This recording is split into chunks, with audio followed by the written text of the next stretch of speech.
دیکھیے اللہ سبحانہ تعالیٰ کی عظمت کا دل میں ہونا بڑا ضروری ہے، اور انسان اپنی زندگی میں غلطیاں کرتا ہے، لیکن یاد رکھیں کہ کبھی بھی اللہ کی نافرمانی کر کے اللہ کو للکارے مت، اللہ کے سامنے تکبر نہیں کریں۔ اللہ سبحانہ تعالیٰ بڑے سے بڑے گناہ کو معاف کر دیتا ہے، لیکن تکبر کو معاف نہیں کرتا، اور اگر گناہ کرنے والا گناہ بھی کرے اور پھر اپنے گناہ پہ ڈٹ کے تکبر بھی کرے تو یہ بہت بڑا ظلم ہے۔ اور اسی سے متعلق ایک واقعہ ہے، سچا واقعہ ہے،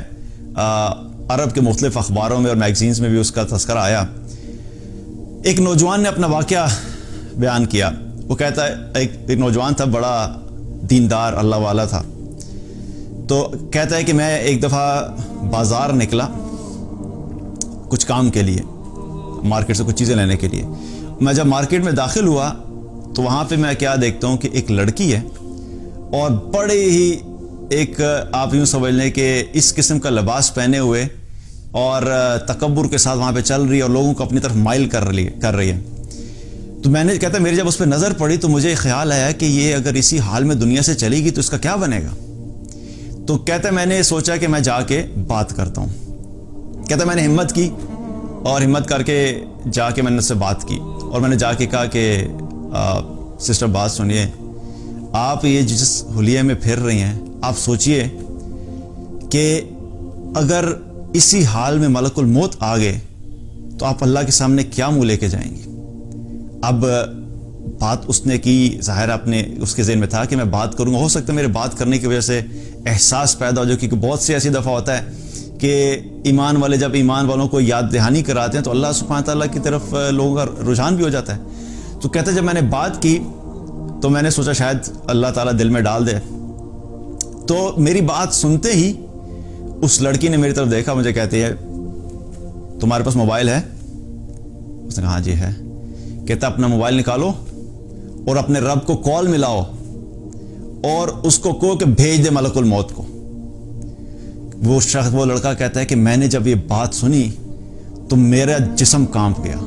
اور مجھ پہ ایسا خوف طاری ہوا کہ یہ نہ ہو کہ ابھی زمین پھٹے اور اس کے ساتھ میں بھی یہاں پہ دھنس جاؤں۔ اور یاد رکھیے کہ جو شخص اللہ کو جانتا ہے،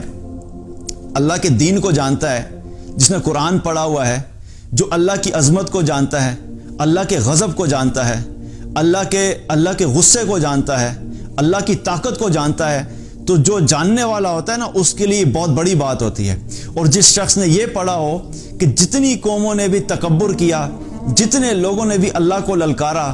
جتنے لوگوں نے بھی اللہ کی نافرمانی کر کے اللہ ہی کو چیلنج کیا، ان کا کیا حال ہوا۔ جو یہ جانتا ہو کہ قوم نوح نے جب اللہ کی نافرمانی کی تو اللہ نے قوم نوح کے ساتھ کیا کیا، قوم عاد نے جب اللہ کی نافرمانی کی اور تکبر کیا تو قوم عاد کے ساتھ اللہ نے کیا کیا، قوم سمود کے ساتھ اللہ نے کیا کیا، قوم شعیب کے ساتھ اللہ نے کیا کیا، قوم لوط کے ساتھ اللہ نے کیا کیا۔ جو اللہ اتنا طاقتور ہے کہ اتنی بڑی بڑی قوموں کو، اتنے بڑے بڑے جائنٹ جیسے جو انسان دنیا پہ آئے، ان کو ہواؤں سے اڑا دیا، کسی کو پتھروں سے اڑا دیا، کسی کو فرشتے کی چیخ سے اڑا دیا۔ تو جو اللہ اتنا طاقتور اور اتنی بڑی بڑی قوموں کو ختم کر سکتا ہے، وہ ایک لڑکی یا ایک انسان جب اللہ کو للکارے گا تو اللہ سبحانہ تعالیٰ نہیں کر سکتا کیا؟ تو کہتے ہیں کہ میں وہاں سے بھاگا، مجھے خوف ایسا طاری ہوا کہ میں آگے چلا گیا۔ میں نے کہا میں چھوڑ دیا، میں تھوڑا سا آگے گیا تو اپنے کام سے مارکیٹ کے کنارے پہ پہنچا، اتنے میں کیا دیکھتا ہوں کہ پیچھے سے چیخو پکار کی آواز آ رہی ہے اور لوگ رو رہے ہیں۔ میں واپس جب آیا میں نے دیکھا پتہ نہیں کیا انسیڈنٹ پیش آیا۔ کہتا جب میں واپس آ کے پہنچا تو کیا دیکھتا ہوں کہ وہ لڑکی اسی جگہ پر مری پڑی ہے جہاں پہ اس نے یہ کہا تھا کہ بھیجو ملک الموت کو۔ اللہ اکبر کبیرہ۔ کہتا جب میں نے اس کو اس حال میں دیکھا تو میں وہاں سے پھر رک نہیں سکا، اور پھر میں وہاں سے بھاگا، اور میں یہ سوچا کہ کس طرح انسان اپنے آپ کو کیا سمجھتا ہے اور اللہ کے سامنے کس طرح اللہ کو للکارتا ہے۔ تو یاد رکھیے کہ ایک ہے گناہ کرنا،